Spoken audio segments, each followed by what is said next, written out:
చెప్తా. అక్కడ నుంచి ఇలా క్లోజ్ చూపించు. ఇదేంటంటే అందరికీ నమస్తే అండి, కొత్తపల్లి ప్రజలకి. ఇది 2 ఇండ్లకు మధ్యలో అంటే ఎస్సీ వీధిలో ఉన్నటువంటి ఒక డ్రైనేజ్ కల్వర్ట్ లాంటిది.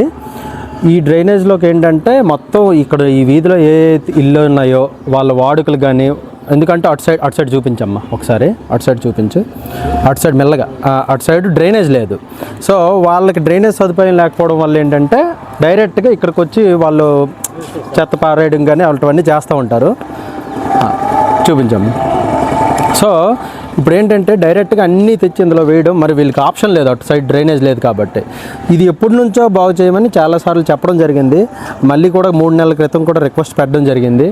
సో ఆ రిక్వెస్ట్కి ఏంటంటే మొన్న జేసీబీ పెట్టి ఏదో చేయించారు. దానివల్ల మరింత సమస్యగా మారిందని చెప్పి నేను ఇప్పుడు ఒక గంట క్రితం నేను ఈ దారిలో పోతూ ఉంటే ఇదిగో అంటే దాసు ఆయన, నెక్స్ట్ సింహాచలం, వీళ్ళు ఇందులో దిగి దీన్ని అంతా క్లీన్ చేసి మళ్ళీ చక్కగా వాటర్ ముందుకు వెళ్ళిపోయేటట్టు వాళ్ళు క్లీన్ చేసుకొని ఉన్నారనమాట. వాళ్ళే దిగి స్వయంగా, మరి ఎవరిది డిపెండెన్సీ లేకుండా వాళ్ళు చేసుకున్నారు. కానీ ఇది పర్మనెంట్ సొల్యూషన్ కాదు, కేవలం తాత్కాలిక సొల్యూషన్ మాత్రమే. సో నేను ఇప్పుడు కోరుకుంటుంది ఏంటంటే దీని మీద స్పందించి ఇమీడియట్గా పర్మనెంట్ సొల్యూషన్ తీసుకొస్తారని మరీ కోరుతున్నాను. అంటే ప్రజెంట్ మనకు స్పెషల్ ఆఫీసర్ కింద నడుస్తూ ఉంది. ముఖ్యంగా మన పిఎస్ జీవరత్నం గారిని కోరుకునేది ఏంటంటే దగ్గరుండి మీరు దీన్ని స్పెషల్ దృష్టి పెట్టి, ప్రత్యేక దృష్టి పెట్టి మీరు ఇక్కడికి వచ్చి విజిట్ చేయండి, వీళ్ళతో మాట్లాడండి. ఎందుకంటే వీళ్ళతో మాట్లాడితే వాళ్ళ కడుపు నొప్పి ఏంటని తెలుస్తుంది. ఎందుకంటే పక్కనే ఇల్లు, 2 పక్కల ఇట్లా చుట్టుపక్కల ఉన్న ఇల్లు, దానివల్ల ఎంత కంపు వస్తుందంటే ఇప్పుడు కూడా ఇక్కడ నిల్చోలేకపోతున్నాం అనమాట. ఇంత కంపులో వాళ్ళు రాత్రి పగలు ఇలాంటి పరిస్థితుల్లో ఈ చుట్టుపక్కల ఇళ్ళని పెట్టేటువంటి దౌర్భాగ్యం వీళ్ళకి అవసరమా? సో కాబట్టి ఇమీడియట్గా, అంటే నేను ఇప్పుడు ఎందుకు రిక్వెస్ట్ చేస్తామన్నాను, ఇది మొదటి తాలూకా ఇది అనుకోండి, మొట్టమొదటిసారిగా పెట్టేటటువంటి ప్రతిపాదన అనుకొని, రిక్వెస్ట్ అనుకొని, మీరు దయచేసి ఎంత త్వరగా అయితే అంత త్వరగా దీన్ని సాల్వ్ చేసి పరిష్కారం చేస్తారు, మార్గం చూపిస్తారని మరీ కోరుతున్నాం వీళ్ళందరి తరపున.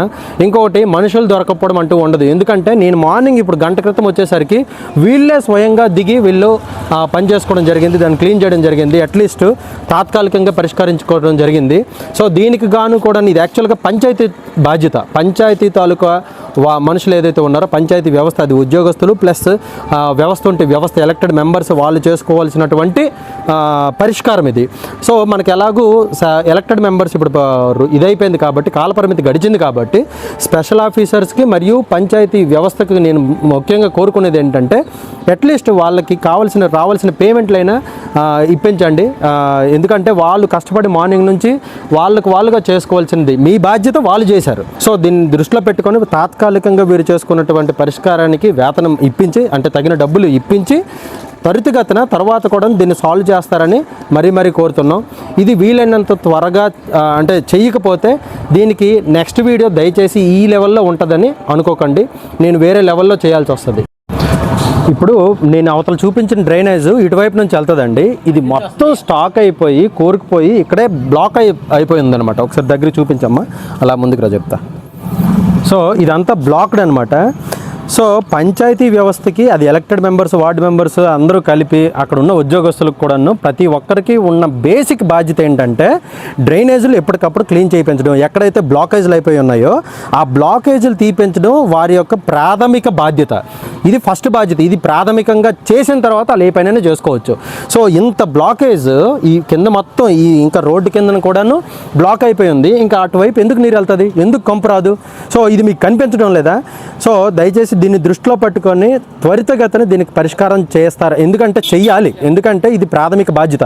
లేదంటే దీన్ని ఖచ్చితంగా నేను కలెక్టరేట్ వరకు తీసుకెళ్లే పని చేస్తాను.